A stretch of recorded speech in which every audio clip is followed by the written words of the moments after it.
তো রাম রাম বন্ধুরা, তোমরা কেমন আছো অবশ্যই কিন্তু কমেন্টে জানাতে পারো। যে খবরটা আমি এখন তোমাদের দেবো তা হলো খুবই মারাত্মক একটা খবর। কারণ 13 জুন থেকে ইসরায়েল হামলা শুরু করেছে এবং ইসরায়েলের মধ্যে ইরানের একটা যুদ্ধ হচ্ছে, তোমরা সকলেই দেখছো। কিন্তু ইসরায়েল যে নিখুঁতভাবে যে হামলাগুলো করছে তা হলো ইরানের যে নিউক্লিয়ার বেসগুলি আছে সেই নিউক্লিয়ার বেসে, এবং এখনও পর্যন্ত 3টে নিউক্লিয়ার বেসে কিন্তু অ্যাটাক করেছে, নাটাত, ইস্পাহান এবং ফরডো। এই যে ফরডো যে নামটা বললাম, এইখানেই ঘটে গেছে সবথেকে মারাত্মক একটি ঘটনা, সবথেকে মারাত্মক বিস্ফোরণ। কারণ বলা হচ্ছে যে এই ফরডো যখনই মানে ইসরায়েল আক্রমণ করে তখনই সঙ্গে সঙ্গে কিন্তু সেখানে শুরু হয় একটি বিস্ফোরণ এবং তারপরে শুরু হয় একটি ভূমিকম্প, যেটির পরিমাণ রিক্টার স্কেলে 2.5। এবং সেই ভিডিও আপনারা দেখতে পাচ্ছেন রাতের অন্ধকারে, কিন্তু আমার স্ক্রিনে দেখতে রাতের অন্ধকারে কিন্তু ভিডিওটা শ্যুট করা হয়েছে গাড়িতে বসে। এবং দেখতে পাচ্ছেন আগুনের দলার মতন, আগুনের পিণ্ডের মতন একটা জিনিস সেই ফরডো নিউক্লিয়ার বেসে কিন্তু পড়ছে। এবং তারপর যেটা ঘটছে বিস্ফোরণ, পুরোপুরি বিস্ফোরণ। এবং বিশাল এই ফরডো যে এলাকা আছে সেখানে বলা হচ্ছে 30 থেকে 35 জনের সঙ্গে সঙ্গে কিন্তু মৃত্যু হয়েছে।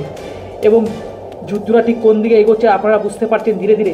এবং সেখানে একটা ভূমিকম্প সৃষ্টি হয়েছে, এই নিউক্লিয়ার বেসের উপর অ্যাটাক হয়েছে, তারপর থেকে কিন্তু একটা ভূমিকম্প সৃষ্টি হয়েছে। সেটা স্পষ্ট আপনারা দেখতে পাচ্ছেন আমার স্ক্রিনে, যে দুজন ব্যক্তি দুটো গাড়ি নিয়ে কিন্তু শ্যুট করেছে।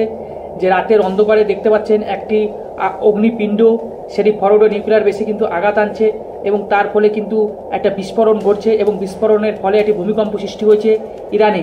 এবং বলা হচ্ছে প্রচুর ক্ষয়ক্ষতি হওয়ার সম্ভাবনা রয়েছে ইরানে, সেটা দেখতেই পাচ্ছ তোমরা। এবং যুদ্ধের পরিস্থিতি কোন দিকে যাচ্ছে আপনারা কমেন্টে জানান। আস্তে আস্তে কিন্তু যুদ্ধের পরিস্থিতি ধীরে ধীরে নিউক্লিয়ার যুদ্ধের দিকে যাচ্ছে আমার যেটুকু মনে হয়। কারণ যে ফরডো যে নিউক্লিয়ার বেস রয়েছে, তাছাড়া নাটাত, ইস্পাহারান, এই সকল তিনটে নিউক্লিয়ার বেসে কিন্তু ইতিমধ্যে কিন্তু হামলা করেছে ইসরায়েল। কারণ ইসরায়েল কিন্তু পুরোপুরি ওই ইরানের যে নিউক্লিয়ার বেসগুলো আছে বা নিউক্লিয়ার যেখানে আর কি তৈরি হয় সেই সমস্ত জায়গাতে কিন্তু হামলা চালাচ্ছে। এবং ফরডো যে নিউক্লিয়ার বেস রয়েছে সেখানে তীব্র আক্রমণ বা তীব্র হামলা চালিয়েছে, যার ফলে কিন্তু ভূমিকম্প সৃষ্টি হয়েছে ইরানে এই ফরডো এলাকায়। এবং বলা হচ্ছে 30 থেকে 35 জনের মৃত্যু হয়েছে।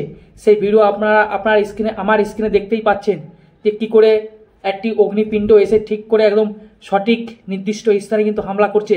সেই ভিডিওটা আমার স্ক্রিনে আপনারা দেখতে পাচ্ছেন। এটা কতটা ভয়াবহ আপনার পরিস্থিতির সৃষ্টি হয়েছে আপনারা খালি একবার মানে বিচার ভাবনা করে দেখুন এবং আপনাদের মূল বক্তব্য কমেন্টে জানান। আমার তো মনে হচ্ছে এরকম যদি সমস্ত নিউক্লিয়ার বেসে যদি হামলা হয় তাহলে ইরানের কিন্তু একটা বিশাল বড় একটা ক্ষয়ক্ষতি হবে। অবশ্যই ইরানও কিন্তু পাল্টা আক্রমণ চালাচ্ছে ইসরায়েলের উপর, ইসরায়েলেও কিন্তু বেশ ক্ষয়ক্ষতি হচ্ছে। কিন্তু আমার মনে হচ্ছে বেশি ক্ষয়ক্ষতি হচ্ছে ইরানে।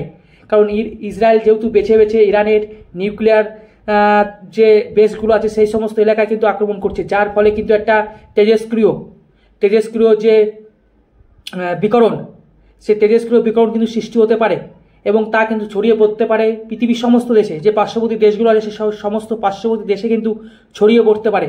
ও তোমাদের কি মতামত অবশ্যই কমেন্টে জানাও। তো রাখছি, ভালো থাকো, সুস্থ থাকো, রাম রাম। আমি চাই এই যুদ্ধ যাতে তাড়াতাড়ি বন্ধ হয়ে যাক। ভগবানের কাছে আমরা একটু প্রার্থনা করি। জয় শ্রীরাম।